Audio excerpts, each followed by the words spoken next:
नमस्कार दोस्तों, न्यूज डंका हिंदी में आप सभी का स्वागत है। शरद पवार बुधवार को कांग्रेस के स्थापना दिवस पर पार्टी के पुणे कार्यालय पहुंचे थे।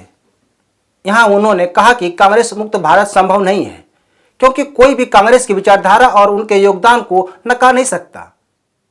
इतना ही नहीं, उन्होंने यह भी कहा कि कांग्रेस को साथ में लेकर ही राजनीति हो सकती है। सवाल यह उठता है कि क्या शरद पवार का हृदय परिवर्तन हो गया है? क्या शरद पवार अपनी पार्टी एनसीपी का कांग्रेस में विलय करेंगे? सबसे अजीब बात यह है कि यह बात खुद शरद पवार ने कहा है। यह वही शरद पवार हैं जिन्होंने सबसे पहले सोनिया गांधी के विदेश मूल का मुद्दा उठाया था। इतना ही नहीं, शरद पवार ने इस मुद्दे को हवा देकर कांग्रेस से अलग हो गए थे।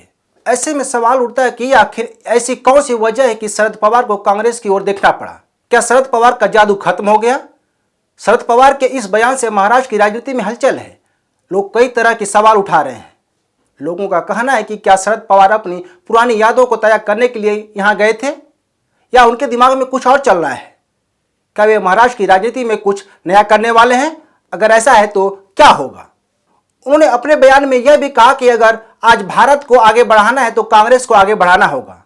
इन बयानों को शरद पवार का छुपा एजेंडा माना जा रहा है। शरद पवार कांग्रेस के बजाय एनसीपी को आगे बढ़ाने की बात क्यों नहीं करते? कांग्रेस को आगे बढ़ाने की बात क्यों कर रहे हैं? यह बड़ा सवाल है। एनसीपी के पीछे बनी आम आदमी पार्टी ने 2 राज्यों में सरकार बना ली, लेकिन एनसीपी महाराष्ट्र के आगे नहीं निकल पाई। इसकी क्या वजह है, यह तो शरद पवार ही बता सकते हैं। यहाँ यह भी जानने की जरूरत है कि कांग्रेस से मतलब क्या गांधी परिवार है या जनता है? अगर गांधी परिवार से मतलब है तो साफ है कि कांग्रेस आगे बढ़ रही है, क्योंकि राहुल गांधी पीएम उम्मीदवार के दावेदार हैं। कांग्रेस के नेता कह रहे हैं कि 2024 में राहुल गांधी को पीएम बनना चाहिए, तो साफ है कि कांग्रेस आगे बढ़ रही है। वहीं अगर जनता से मतलब है तो कांग्रेस आगे नहीं बढ़ रही है, क्योंकि जो पार्टी के नेता कांग्रेस को ऊंचाइयों पर ले जाने वाले थे, उन्होंने पार्टी छोड़ दिया है। उसमें खुद शरद पवार भी शामिल है। इस बात को शरद पवार को साफ साफ बताना चाहिए। ऐसे में सवाल उठता है कि शरद पवार का कांग्रेस से प्रेम क्यों उड़ा? तो हम पहले यह जान लेते हैं कि शरद पवार की एनसीपी का महाराष्ट्र में क्या हाल है। उसके बाद शरद पवार और कांग्रेस की कुंडली पर आगे बात करेंगे। तो महाराष्ट्र में आज जो एनसीपी का हाल है वह किसी से छुपा नहीं है। आज भी शरद पवार एनसीपी मुखिया की हैसियत से पत्रकारों के सामने आते हैं। लोगों का कहना है कि ऐसी कौन सी मजबूरी है कि शरद पवार आज भी पार्टी की बागडोर अपने हाथ में रखे हुए हैं। वह किसी को क्यों नहीं सौंप देते? लेकिन ऐसा करने से शरद पवार डरते हैं, क्योंकि उन्हें पता है कि जिस दिन पार्टी की कमान किसी दूसरे को सौंप दी गई, उसी दिन एनसीपी में बगावत हो जाएगी और पार्टी ताश के पत्तों की तरह बिखर जाएगी। यही वजह है कि शरद पवार आज तक पार्टी की कमान किसी अन्य के हाथों में नहीं सौंपी है। यह बात फर्जी नहीं है, बल्कि 100% सही है। 2019 के विधानसभा चुनाव के बाद जब शिवसेना ने बीजेपी का साथ छोड़ दिया था, तो अजित पवार ने बीजेपी के साथ जाकर उप मुख्यमंत्री की शपथ ले ली थी। उस समय की बात करें तो अजित पवार को मनाने के लिए पूरा पवार कुनबा एकजुट हो गया था। उस समय अजित पवार ने दावा किया था कि बीजेपी और एनसीपी की सरकार बनाने योग्य उनकी पार्टी के विधायक उनके साथ हैं। इतना ही समझ सकते हैं कि बिन शरद पवार के एनसीपी की हालत क्या होगी।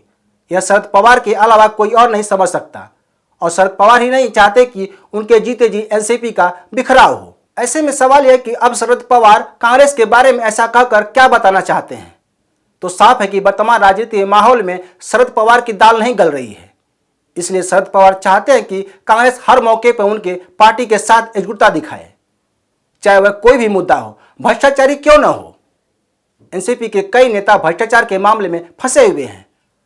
अनिल देशमुख बुधवार को 1 साल के बाद जेल से रिहा हुए हैं। उन पर करोड़ रुपये वसूल करने का आरोप है, जबकि नवाब मलिक पर आतंकी दाऊद के संबंध रखने का आरोप है, जो अभी जेल में है। तो आप समझ गए होंगे कि शरद पवार की मंशा क्या है। अब बात उस शरद पवार की जिन्होंने सोनिया गांधी की ही नहीं बल्कि कांग्रेस की भी विदेशी मूल का मुद्दा उठाकर नींव हिला दी थी। जग जाहिर है कि शरद पवार लंबे समय से पीएम बनने का सपना देख रहे हैं, लेकिन यह सपना अभी तक हकीकत में तब्दील नहीं हुआ। 1991 के लोकसभा चुनाव के बाद शरद पवार का नाम पीएम पद के लिए उछाला गया था, लेकिन बाजी नरसिंह राव के हाथ लगी। इसी का नतीजा है कि 1999 में शरद पवार ने विदेशी मूल का मुद्दा उछालकर अलग हो गए थे। इसी साल लोकसभा और महाराष्ट्र विधानसभा का चुनाव साथ में हुआ था, जहां शरद पवार ने महाराष्ट्र में फिर कांग्रेस के साथ सरकार बनाई थी।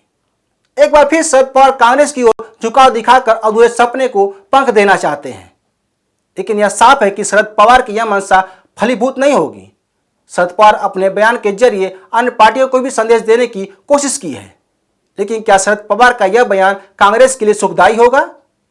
क्या अन्य पार्टियां अपने स्वार्थ को छोड़कर कांग्रेस का समर्थन करेंगी? ये तमाम सवाल हैं जो भविष्य के घर में छिपे हुए हैं। बहरहाल देखना हो कि आने वाले समय में महाराष्ट्र की राजनीति में क्या नया रंग होता है।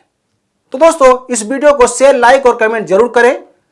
ताज़ा खबरों के लिए न्यूज़ ढंग का ऐप को डाउनलोड करें, हमारे YouTube चैनल को सब्सक्राइब करें। धन्यवाद।